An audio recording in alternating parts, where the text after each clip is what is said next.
Over the last couple of months, my Fortnite controller settings videos have gotten millions of views and almost as many questions. So this video is for everyone who still needs help dialing in their settings. I'm going to show you every important setting I use, but more importantly, I'm going to explain why I use it. Because copying someone else's settings is really only a starting point. And once you understand what each setting actually does, you can build your own settings that fit you and actually get better at Fortnite. Let's jump in. First up, graphics performance. Now my gaming PC is a beast, and I, along with basically every other pro, still use performance mode. In a nutshell, it removes unnecessary details so Fortnite runs faster and more smoothly. VSync, off. This can add input delay and cause visual issues. Brightness is cranked, at least for this chapter. It makes opponents easier to see in the dark or in shadows. Colorblind mode is off. Some chapters I use it, but this isn't one of them. But it can help vision in Storm. 3D resolution is 100%, and that's because I have a 4090 and my PC can handle it. With older GPUs, you might want to try something between 80 and 90%, and then turn on dynamic 3D resolution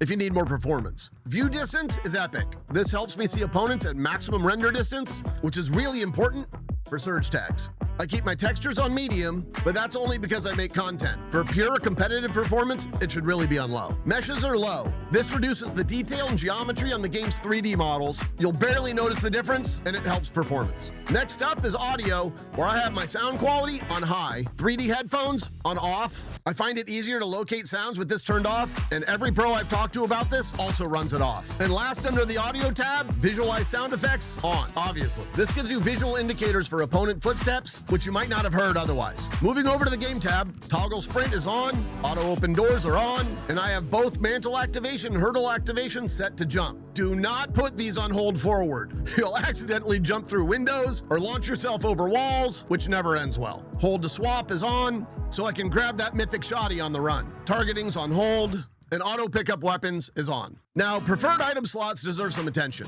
I had this setting on forever, but I recently turned it off. Here's why.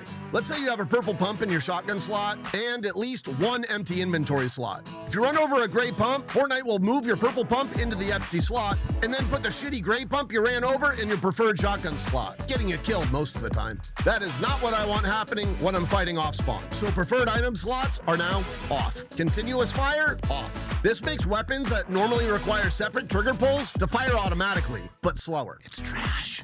Simple builds are obviously off. For brand new players, simple build might be worth using while you learn, but normal building is much more powerful and versatile, so move away from simple build as soon as you're comfortable. Reset building choice is on, and turbo builds gotta be on. Turbo build lets you keep placing the same piece while you're moving, instead of pressing the bind over and over again for every single piece. Simple edits are off, obviously. Simple edit gives you easier one-button edits, but it's way less powerful and versatile than standard editing. If you want to become a strong builder and editor, learn normal edits. Disable pre-edit option. On. This setting is confusing because the wording is backwards. Turning it on means I can't pre-edit pieces before placing them. I kept this off for years because pre-edits used to allow you to edit from slightly farther away.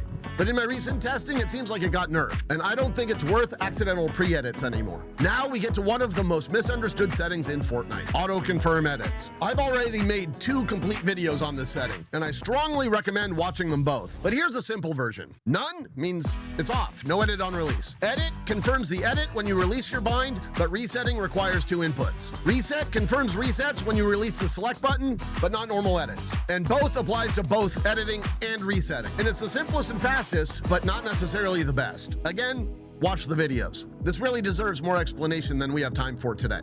Controller auto run, on. This lets you keep moving without any stick input. Build immediately is on. Edit hold time's the minimum, and slide hold time is 0.02 seconds, not 0.01, because at 0.01, the slidey boots are unmanageable.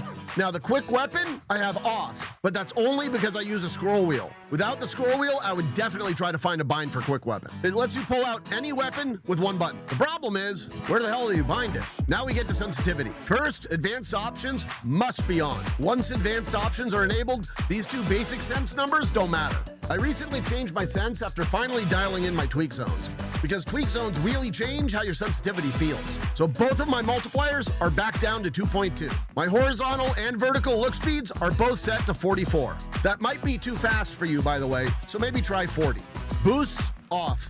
I don't like surprises when it comes to my aim sense. Instant boost when building is on. My horizontal and vertical ADS speeds are both at 13%, which is just fast enough to keep up with shockwaving opponents. Scope speed multiplier is 0.85, and my look dampening time is 0.03, which allows for small crosshair adjustments. And this is probably the most important one. Look input curve, linear, as opposed to exponential. Linear moves the same amount that you move your stick, where exponential starts slower and speeds up as you move your stick further. I have a full video coming on this subject too, so follow now so you don't miss that. Aim assist strength, 100%. Don't listen to anyone telling you to go lower than this. They're just clickbaiting you into watching the video. It's bullshit. Now we get into dead zones and tweak zones. There's a lot to unpack here, so you really should watch these videos on this subject. My dead zones are left stick 12%, right stick 13%. My trigger release values are both set to 15% because I use tactile trigger buttons. With standard controller triggers, you gotta stick around 5%. My aim tweak zone is off. I don't like it. My settings are dialed in, so I don't need the extra help. And with tweak zones, you have to choose between helping your aim or your mechanics. You can't have both. The settings that feel best for aim don't feel best for mechanics, and vice versa. But if I were using aim tweaks, I'd start with zone at 15% and offset at 1.2. For mechanics, I have build tweak zones off, but edit tweak zones on. Build is off because I don't like how spammy it makes my builds feel. But edit is on because it helps a lot with panic edits where your nerves can make you miss the edit. Finally, binds. Now, I play with paddles, so copying my exact binds probably won't help you much. The reason I use paddles matters, and there's a video coming on this soon. On controller, we need to keep our thumbs on the thumbsticks as much as possible. And there are 3 binds you need to be able to hit while you're aiming and moving. Switch mode or builds, edit, and jump. You can put 2 of those on L3 and R3, but what about the 3rd? And that's why most top controller players play claw or use paddles. And of course, there's a complete video coming on that too. So save this video, follow, make sure you don't miss the next one. And please send this to your friends so they can improve too.